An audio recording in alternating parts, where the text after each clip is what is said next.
Bonjour à tous et bienvenue dans ce défi 30 jours. Dans 30 jours, je serai, dans 30 jours, je suis, dans 30 jours, j'aurai. Et nous sommes actuellement à la 18e étape.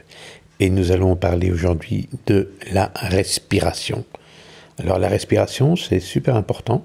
Pourquoi? Parce que ça nous permet de percevoir dans quel état nous sommes. Si on fait attention à sa respiration, eh bien on peut voir si on est nerveux. C'est-à-dire que sa respiration est saccadée, qu'on ne parvient pas à respirer à fond, on est un petit peu bloqué. Généralement, quand on va se mettre en colère ou quand on va créer une émotion négative en soi, eh bien, souvent, la respiration anticipe cet état de fait et on peut l'apercevoir si on n'est pas épanoui au niveau de la respiration, si elle n'est pas souple, si elle n'est pas soutenue, ben à ce moment-là, on peut se dire que notre corps est en train de préparer une émotion et que ça devient latent et que le fait de ne pas respirer correctement va faire en sorte que nous allons atteindre cette émotion plus vite. Donc pensez souvent à votre respiration parce qu'elle va vous permettre de rester zen, calme et détendu. Ce que vous pouvez faire également pour rester calme et zen, c'est de faire ce qu'on appelle la cohérence cardiaque. Alors la cohérence cardiaque, c'est quoi? Eh bien, c'est par exemple respirer pendant 5 secondes et expirer pendant 5 secondes et vous faites ça 6 fois. Ça fait 10 secondes, 6 fois, ça fait 1 minute et cela, vous le faites 5 fois. Donc ça fait 5 minutes. Alors pour ça, j'ai un truc, moi je compte avec mes doigts.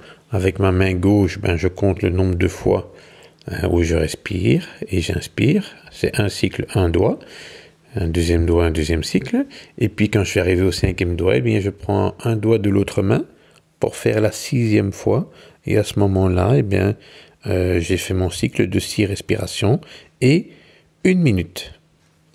Et puis je recommence pour la 2e minute, et puis je change de nouveau de main, et à la 2e main, j'aurais fait à la 6e fois 2 minutes, et ainsi de suite. Et franchement, la cohérence cardiaque, c'est réguler son cœur sur sa respiration qui va permettre de réguler ses émotions avec ses pensées et à terme d'être vraiment calme, détendu. Et c'est aussi bénéfique pour votre cœur parce ça va lui permettre pendant 4 heures de battre de manière régulière et d'éviter d'être en situation de stress. Si rien ne devait arriver, bien sûr.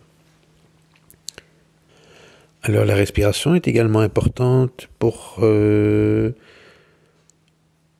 concentrer, et ça nous le verrons demain. Demain on va parler de la méditation, parce que c'est justement la porte entre le conscient et l'inconscient. C'est une des seules fonctionnalités de notre organisme qui se fait de manière inconsciente, mais sur lequel nous pouvons avoir un pouvoir conscient, et donc la réguler et la maîtriser et la réguler.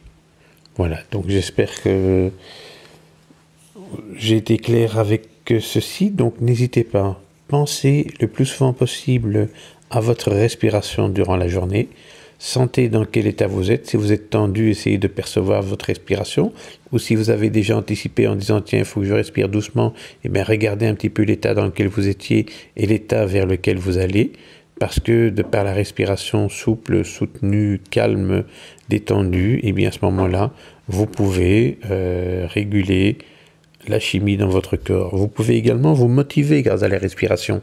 Vous faites une inspiration, je dirais, rapide et une expiration soutenue.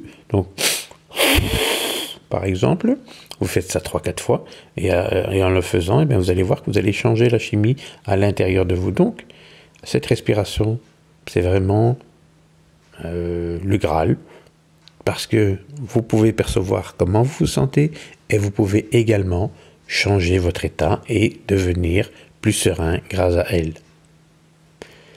Voilà, ceci termine cette petite aparté. J'espère que cela vous a plu. Une belle journée à vous. Je vous retrouve demain pour la 19e et comme je vous l'ai dit, nous allons parler de méditation. Belle journée, au revoir.